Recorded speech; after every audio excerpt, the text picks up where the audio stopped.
A photo shoot with no model. She's not late though, she doesn't exist.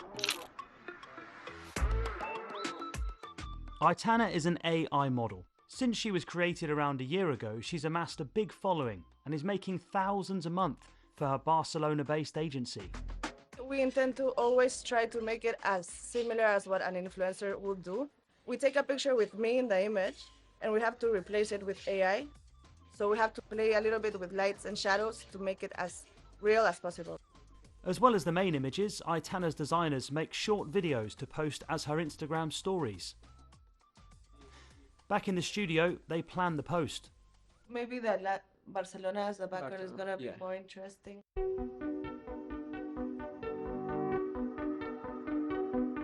And if we want, we can do a simple prompt now, put Aitana, and then complement all the prompt with more things like the clothes, the acting.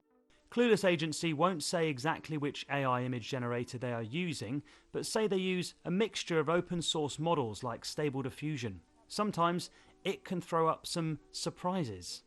And we train Aitana with... That's interesting that you laughed at that one. Aitana will never wear this, for example. Right, that's what. So it's funny because it's like, wow, I would love her to wear this, but she will not wear this. We spent like 2 months creating this personality and understanding how she would speak, how she would like interact with her community. So this is why we believe she has been working and she still works. Once the image is chosen, the refinements and corrections are done. They start with seeing what Photoshop's inbuilt AI suggests, then touch it up by hand. Touch-ups used to take around a day, but now it's a few hours because of how the AI's improved so much. A few days later, here's the final product. I love this. They've just given us a printout of the very, very early days of Aitana's Instagram. So she only had 3,800 followers, and these are the early pictures. And what's interesting is they hadn't quite got the face perfect. So Aitana's face just changes slightly. The studio says they can get thousands of pounds a month for sponsored posts and endorsements with Aitana. She's now the most famous of this new wave of realistic-looking AI models. And there are plenty of them, some with hundreds of thousands of followers as well. Achieving realism in videos is proving harder, but Aitana's team are experimenting too. Aitana also has an OnlyFans-style private membership for underwear and swimsuit shots. Her virtual life is built for her mostly male fans, a key demographic for these AI models. Some find the message they're sending to boys and girls troubling. We're seeing AI, artificial intelligence influencers, and if you watch these, it is terrifying how real they are. Danae Mercer is a well-being influencer who calls out fakery on Instagram.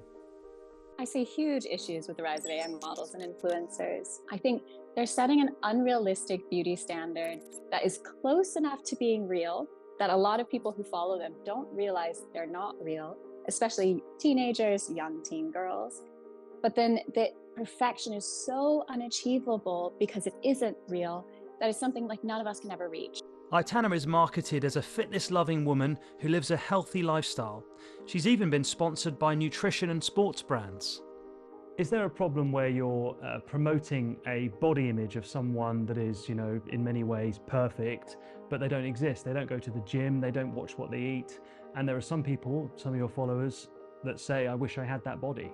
In the beginning, we tried to make more curvy models, for example, or more not standardized models, and clients didn't like that. They usually want like a perfect model.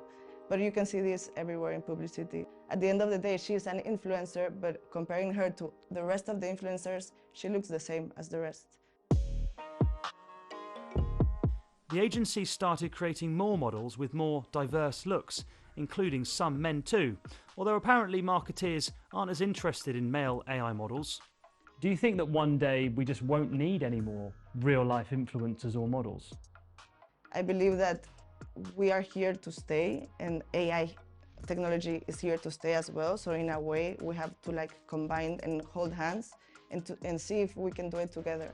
The latest project is for a major car company. The brief is to design an AI model to be the face for an in-car AI voice assistant, a very 2024 assignment. Steps, heart rate, calories burnt, blood oxygen, wearables can drown us in data. If, though, you want to be able to use one measure to represent your cardiorespiratory fitness and your oxygen efficiency, well, a VO2 max test does that. It may also be the best single measure for your life expectancy. The thing is, you usually have to go through this. Start feeling that test, push you push back. Come on.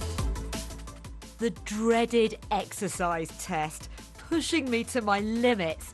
We're over 10 minutes. Oh yeah, you're 10:15 now. Come on, keep going. Loads of data comes out of this, but the important bit, the VO2 max estimation, is the number that describes your cardiovascular fitness. It's the measure of how much oxygen your body consumes whilst going through this. It's really good effort. And it does this to your hair. What Right a relief. there. It was so frustrating because it wasn't actually feeling that difficult, and then suddenly it got really hard. My legs just couldn't keep going. Yeah, that is kind of how it goes. But you did a great job. Okay, that was a great effort. We think actually you should, based on your age and size, be achieving a score of 29.5. You're actually achieving a score of 37.5, so you're 127% of your predicted score, or 27% better than you're supposed to be. Thank you. Well, that's great to know, but it's not actually about testing me today. It's about testing something else. The exercise test may be the gold standard, but a new device from Danish startup Ventroject aims to do a similar job without the hard work. So what we can do with this small sensor here is we can go in and measure the vibrations in the chest caused by the beating heart. We do that by you lying down, actually, and then measure for 40 seconds. The brain behind all of this is our algorithm, and then taking that heart reading into it. And then we can assess the VO2 max. You can also get those readings from devices like an Apple Watch, a Fitbit, an Oura Ring. How different is that to those devices? So what the difference between this and those devices is we'll be able to do a spot measurement. So I can pull anyone in from the street and actually get an accurate VO2 max right here, right now. They need several months of recordings from you. Okay. There you go. That's it. That's it, and then you lie down. Okay. Age, weight and height are entered into the app and you're ready to go. It's intended, certainly at first, for use by doctors as a more efficient, practical and, for some with medical conditions, safer option. So we have the results ready. Great. If you want to see where you're at. Initial trials showed a 12% error ratio, but that's improving as the algorithm does.